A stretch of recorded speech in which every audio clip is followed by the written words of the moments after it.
Hello, if you're new to the channel, I'm your host Rise, and some days I tend to get carried away. Today is one of those days. Let's talk about MMO inflation. Most MMOs have an economy. While it's true that MMO economies are rather simple in design, they do mirror much of how real-life economics works. So a lot of the principles from real-life economics can easily apply in a game's economy. But do remember that while they mirror it quite well, there are differences. A lot of what happens in an MMO economy is sort of impossible to replicate in real life. And there's one aspect that's completely unique to MMO economies, and that's how inflation is actually produced. Any of you that have played MMOs for a long time understand inflation to a degree already. Even if you don't understand it that much, you probably understand that the higher the inflation, the worse it is for the game. Hell, I'm almost certain some of you have quit MMOs before simply because of the high inflation rates. I don't blame you. The fact of the matter is, inflation is the MMO killer and drives the MMO player base away slowly but surely. But for the sake of anyone that has no clue what in the world inflation is, let me explain. Inflation is just the rate at which money decreases in value. That's a bit wordy, but all that means is that the money you have on you right now is worth less after more inflation. Let's use a simple example. Let's say you buy a cannon for 200 gold today, but tomorrow is 400 gold. And not just for cannons either. For some reason, everything is now 2 times more money. And when that happens, you know it's inflation taking hold of the economy by storm with its evil hands. I'm going slightly off topic here, but there's a huge difference between supply and demand and inflation. Inflation is the price increase across almost all items in an MMO, while supply and demand might increase price for a particular or a set of items, but not most of them. In fact, inflation can occur even when supply and demand for everything is the exact same. This is a super important distinction, so try to keep it in mind. A lot of people seem to get them confused. Okay, where was I? Right, so everyone should understand that once we have enough inflation in an MMO, you can kiss that game goodbye. After a certain point, no one can even afford anything besides the few that know how to earn money from the market itself through buying and trading. But that's just a small portion of the population. The rest of us that use the market by playing the game normally will have a hard time affording anything, and that just doesn't bode well for the MMO's future. An omen of disaster, if you will. With all that I've said so far, I want to ask a question. Is inflation evil? I know you plan to say yes, so let me just tell you the real answer. It isn't. It's sometimes very beneficial. I know that sounds counter to what I've said so far about the topic, but bear with me. To make any sense of this, we need to merge the virtual and the real. Well, while that sounded really epic, all I plan to do is bring in some real-life economic theories into the equation. Let's get started. There's a well-known theory in economics known as the Phillips Curve. I'm not going to explain all the details about the theory, since that's a bit over the top even for me, but just know that the higher the inflation, the less unemployment. This has been proven time and time again through historical evidence. It sounds contradictory, but it works and happens in real life. Calm down, I'm getting there. What if I told you all MMO players are employed? By playing the MMO itself, you are intrinsically employed. The definition of employment just means getting paid. I can already see the dots forming. Do you get paid when you're playing your favorite MMO in gear or gold? If you answered yes, then congratulations. So this means inflation needs to exist at some level in order to keep players employed. And if we interchange the word employed with playing, we can see we need inflation. It seems confusing, but it really isn't. Another example time. What happens when there's no inflation in a market? All prices are basically static, aka they don't change. If prices don't change at all, then there's no urgency to buy.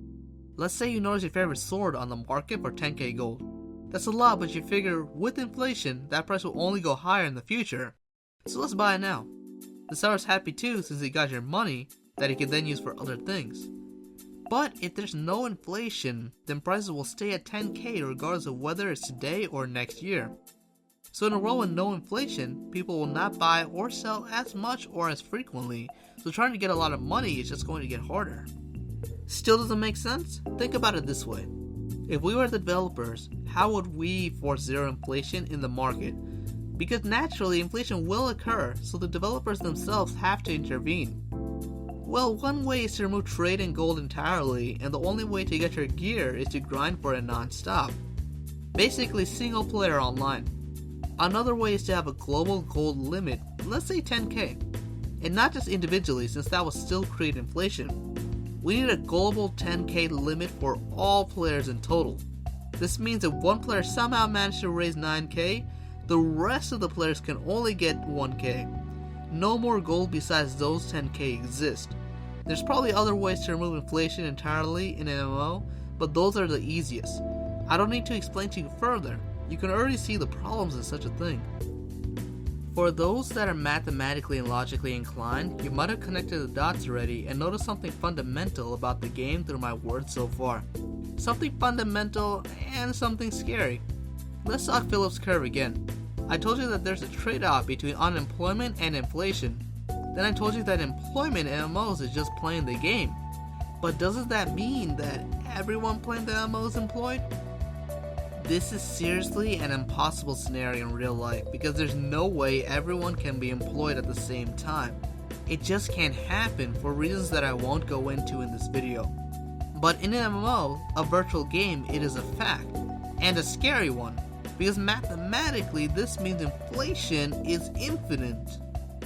That conclusion we've reached through math and logic is a pretty scary one, but the real question remains, does it actually affect anything in MMOs?